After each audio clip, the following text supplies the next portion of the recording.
In this video, I'm going to show you the best daily full body exercises to keep pain away. Stay tuned.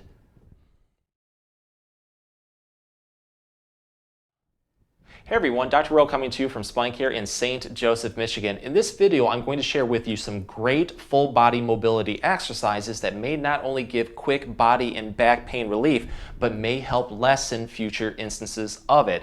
All of these exercises hit the body and the back just a little bit differently. So go through all of them, take what is most effective for you. As a bonus, all the exercises can be done at home, do not require any equipment, and may give quick back and body pain relief. So let's get started. So here is a great full body exercise that's going to hit pretty much everything in the whole body. I call it the super bed circuit because you can do it right in bed. You can also do this one on the floor, but I find it's easier to do this one in bed because you can grip right at the edge of it to get a little bit better of a stretch. So let's start off by going right to the edge of a bed. We're going to be on all fours just like this. If you are doing this on the floor, just straighten your palms out like this and place something underneath your knees for extra comfort. Grip into the edge of that bed. Let's do what is known as a child's pose, cobra pose combo, two of my favorite yoga poses put together. I'm going to tuck my chin towards my chest, and then I'm going to simply lower my butt down towards my heels just like this. What I'm trying to do is keep the arms straight and really just rock my body backwards, butt to the heels, and the further that you go down, the more intense the stretch is going to be felt. Really focus on allowing the upper body right here, the chest, to go down towards the bed. You'll feel a very good stretch in between the shoulder blades, pretty much all the way down to the tailbone. What you want to do is hold this right here for about 5 seconds. From there, I'm going to go into the cobra. So I'm going to rock forward and then just place my hips down like this. So what I'm doing is arching my back into extension. You should feel a really good deep stretch into the lower back. The key with this one is not to allow the hips to raise up like this, but to keep them flat pretty much from the hips down towards the toes. Really press up into it as much as you can. If this feels like it's too intense of a stretch, you can do what is known as a press up or a half cobra. So just go down on your elbows like this if you feel like you need to. But from there, just always try to progress into the full cobra like this, keeping the hips down. And then from there, just simply rock back into that original child's pose. You want to do this one nice and slowly for about 3 to 5 complete repetitions. And with each repetition, try to stretch into it just a little bit more to get a better stretch. From there, we can progress into what is known as threading the needle to target a little bit more into the upper back across the shoulder blades. Let's go on all fours just like this. From here, I'm going to take one arm, bend it at 90 degrees at the elbow, put it underneath my body so the palm is up towards me, and then I'm just going to rotate my body in the opposite direction. So kind of like threading a needle, I'm taking my arm through that hole. Go over as far as you're able to go. Again, you should really feel that good stretch, a very deep stretch in the upper back, across the shoulder blades, all the way up to the base of the neck. Hold this one right here comfortably for about 10 to 15 seconds. You're just going to relax, and then you're just going to repeat it on the other side. Try to do this one for about 3 to 5 complete repetitions on both sides. From there, let's focus a little bit more into the lower back with what is known as a scorpion. So I'm just going to lay flat like this on my stomach. I'm going to bend my knees at 90 degrees, put my legs together, and from here, let's grip at the edge of the bed for stability. And then what I'm going to do is simply rotate my feet and my back towards one direction, trying to keep the chest flat while doing this. When you do this, it's going to feel like a very good deep stretch into the lower back, so really focus on that. Sometimes you might get a sudden pop, crack, or release too. That is quite normal. That's just gases being released from the joint. But what I'd like to do is go all the way down, hold this for about 2 to 3 seconds, come back up, and then just simply repeat on the other side. Try to do this for about 10 repetitions on both sides. From there, let's focus a little bit more into the pelvis, into the hips, with what is known as a fire hydrant, and you're going to find out really quickly why it's called that. We're going to go back up on all fours like this. This movement is really good too for strengthening the hip, the glutes, the buttock. So I'm going to just simply lift one leg up like this and then try to take this knee 45 degrees out from my body, and then actually I should say 90 degrees from my body, and then lift the knee up towards the ceiling while I also look upwards and rotate my upper back with it. You'll really feel it into the hip, into the glute buttocks. Really focus on that. Hold that for about 5 seconds. You're just going to relax and then simply repeat it on the other side. You want to do this one nice and slowly for about 3 to 5 complete repetitions on both sides, and really challenge yourself to lift up as much as you can.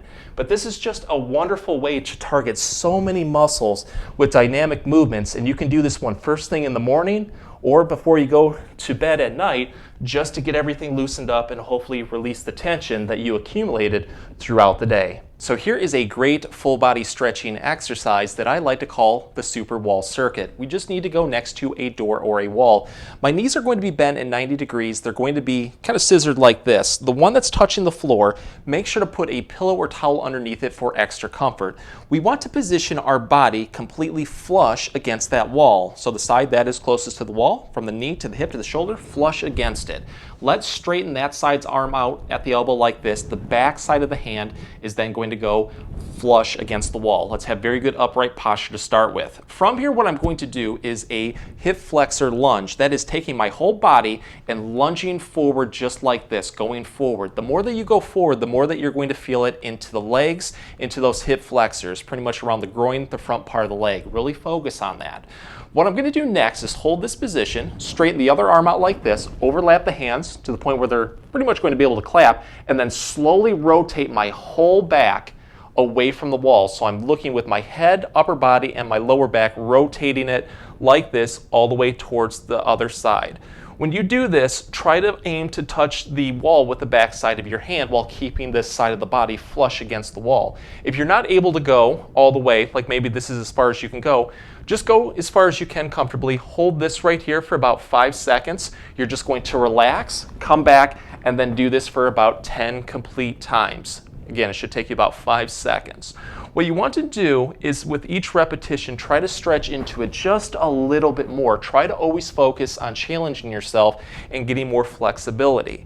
How we can take this one to the next level is trying to incorporate a little bit more into the shoulder and upper back with what are known as windmills. So I'm just going to space myself a little bit away from that wall. From there, I'm going to put my arm up like this, so my palm is now touching. Let's start right in front of us, and I'm just going to simply do an arc with my arm, very, very slowly, just going all the way forward and then all the way backwards. When you do this, you're going to feel a lot of good motion happen into the shoulder blades, upper back.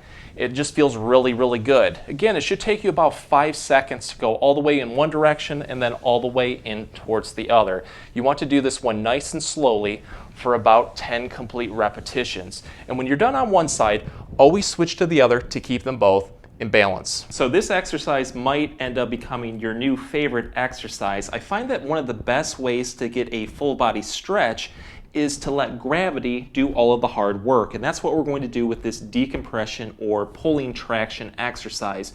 You can do this one in bed. You can do it also across the armrest of a couch. If you have a flat table, you can do that too. You just have to be able to support your upper body weight. We're going to start off on our stomach like this. What I'm going to do is position my upper body where my hips and legs are going to be off the edge, and let's put a pillow or towel underneath our waist and stomach too for a little bit extra comfort. The first part is very easy. What I'm going to do is just allow my lower body to be taken by gravity. Pretty much my hips to my knees are going straight down. I'm going to rest my toes on the floor. This position already, you should feel a very good stretch throughout the back into the lower back with that gravity pulling down, creating that decompression traction. If this feels really good, you can hold this position for several minutes. But try to start off with about 20 to 30 seconds and then just kind of push yourself up like this if you do need to relax. How you can take this one to the next level is incorporating a little bit more hip and pelvic motion in there. So what I'm going to do is just take my toes and then swing them out as much as we can.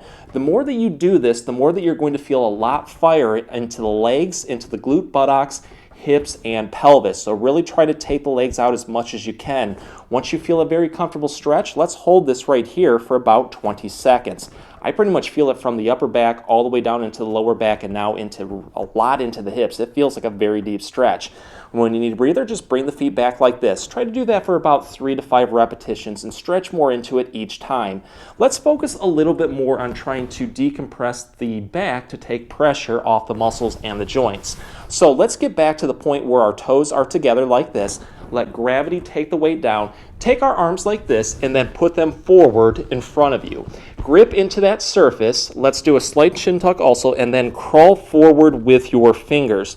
The more that you crawl forward, the more that you're going to feel a stretch into the arms, into the upper back, all the way down to the lower back and legs. It feels wonderful. Try to hold this position right here comfortably for about 30 seconds, and then from there just take a breather as needed. Try to do this one for 3 to 5 complete repetitions. You can take this one to the next level too. Instead of going straight with it, go at an angle. So go a little bit towards your left and do the same thing. And then from there, go a little bit towards the right. You're going to notice that one certain angle, maybe like going a little bit further over to the right, really just opens my back up a little bit more. Make note of that and throw more repetitions in. Target the spots that need it the most. So to take this one to the next level, let's use a medium-sized hand drying towel just like this. What I'm going to do is go up on my elbows. So I'm going to support my upper body weight by propping up on my elbows, and then just put the towel right behind the neck and hook right at the base of the skull. The movement is going to be very easy. I'm going to tuck my chin towards my chest very slightly. With the two ends, I'm going to grab with my hands right here, and then I'm going to pull forward with this, and then just allow gravity to take my lower body weight down towards the floor. This will intensify the stretch into the neck, into the upper back, and really throughout the whole back itself. It feels good. Again, try to hold this one for about 30 seconds. From there, you can relax, and then just repeat this one 3 to 5 times. All these together, go through all the motions and take what works best for you and throw more repetitions in. If the video helped, please support the channel by giving this video a like and maybe subscribing too. If you have any comments or questions, please leave them below. I'll get back to you as soon as I can. Thanks so much for watching.